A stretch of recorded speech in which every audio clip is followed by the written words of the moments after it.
What is up, my valid peeps? Kaiju here. Over Ultraman's 56-year history, the Ultras have fought against many Kaiju, ranging from fearsome beasts and mysterious aliens to powerful robots. So in today's video, continuing the celebration of Ultraman's anniversary month, I'll be ranking my top 10 Kaiju from the Ultra series.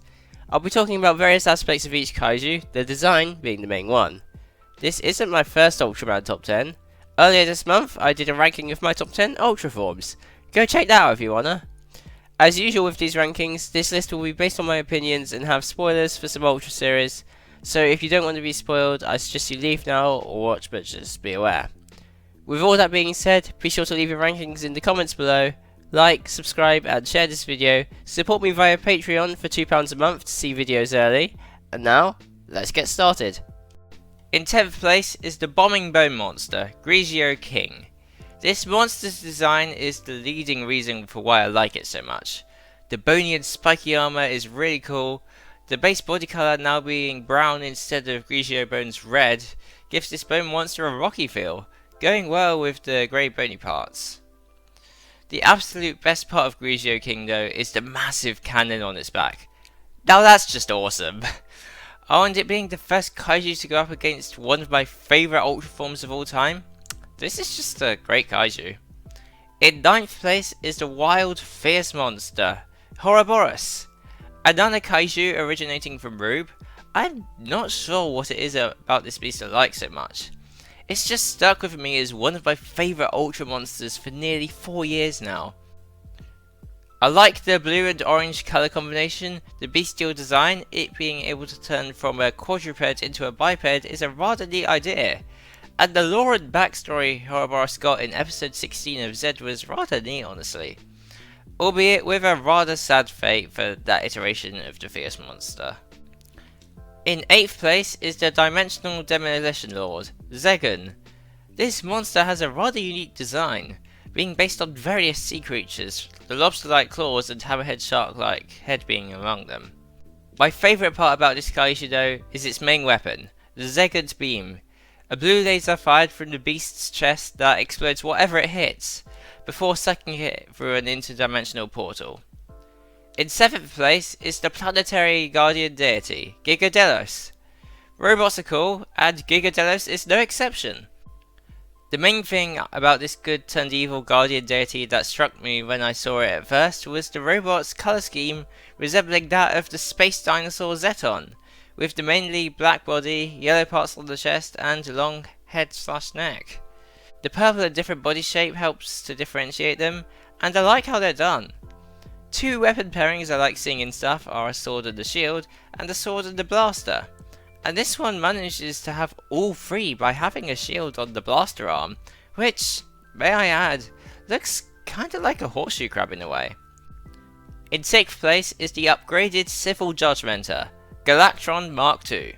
From one robot to another, we have a Kaiju originating from a movie rather than a TV series, one of two on this list. This is a really intricate design, a noticeable upgrade from the original, and now equipped with a rather cool looking axe, stored in the back of the neck by default. I like the axe blade-like additions on the forelegs, and the mask is an interesting yet neat addition as well. Entering the top 5, in 5th place is the Annihilation Armor monster, Destrudos. The final boss of Ultraman Z, Destrudos may not have many colours going on, but it doesn't really need that when its main purpose was to exterminate all of human civilization. A fusion of the storage mecha, Ultroid Zero and various Kaiju such as Birdon and Red King, it technically makes this thing a cyborg. Armed with the deadly D4A capable of defeating and critically injuring an Ultra, Destrudos is insanely powerful, as a final boss should be, which I love. And not to mention it can regenerate the D4 cannon should it be destroyed. Dare I say, Destrudos is definitely among my favourite final bosses in the Ultra series. In 4th place is the parasitic devastation monster, Metsuboros. Yet another cyborg monster, fusing the previously mentioned Horoboros with Gigadelos and the also previously mentioned Galactron MK2.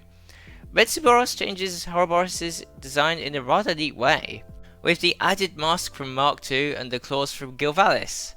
Despite the painful situation of its existence, being forcibly transformed by two of Celebro's Kaiju medals. Metsuboros is made up of two of my favourite Kaiju, and was even wilder than the Wild Fist monster itself. Metsuboros was the aforementioned sad fate of Zed's version of Horoboros, having to be put out of its misery by Zed in his strongest form due to the nature of the transformation. In third place is the Belial fusion monster, Pedanium Zetton, my absolute favourite Kaiju from Ultraman G'd. This cyborg fusion monster is a fusion of two powerful and classic Showa Kaiju, Zetton and King Joe. The King Joe elements added onto Zetton, along with the red claws, spikes and antenna, make for a really neat design, and it retaining the flashing eye from Zetton is great to see. Seeing it go up against Magnificent on the latter's debut was a great fight, and its strongest attack, Pedanium Meteor, looks great too. I like the setup for it. The runner-up in second place is the Cosmos Eater, Leugocyte. Name-wise, this monster was initially revealed as Leugocyte, and I thought it was called that for such a long time, until I found out it was officially romanized as Leugocyte, being derived from leukocyte, the technical term for white blood cells, fitting its original purpose in the universe. So I do apologise if I switch between the two names while talking about this Kaiju. Anyways, as for Leugocyte itself, this is a really cool monster and final boss for Rube, being tied to the original Rosso and Blue and responsible for the demise of those two. Leugocyte's design has a ton of detail in it, and the monster has three main attacks: tail missiles, arm mounted whips, and lastly its strongest attack, Genesis Requiem, which not only sounds really awesome and looks rather cool, but it's also apparently capable of destroying any substance on an atomic level. Before I move on to the top spot, I have an honourable mention for this list. A Kaiju that didn't quite make it into my top 10 for whatever reason, and my honourable mention is the original Civil Judgmenter, Galactron. Preceding its upgraded Mark II variant, Galactron's got a great design just like it. The claw, sword, and some sort of braid on the back of its head that can be all used for different attacks.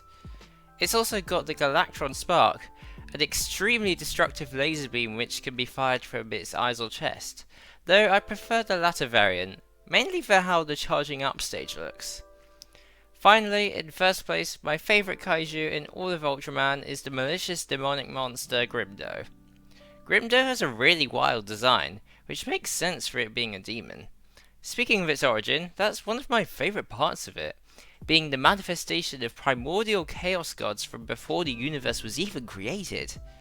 Being responsible for Ultraman Tregia's sheer power in Ultraman Taiga, Grimdo escaped at the end of the series and wreaked havoc on Earth, eventually being defeated by the Super Ultraman Rhaegar. The combination of the fact that it took a fusion of 11 Ultras to defeat Grimdo, going to show how crazy powerful it is, and the monster's demonic design, makes Grimdo my favourite Kaiju from the Ultra series. So that was my top 10 Kaiju from Ultraman. I hope you all enjoyed that. As I said in the intro, leave y'all's rankings down in the comments below, like, subscribe and share the video, and I'll see you all Violet Peeps next time.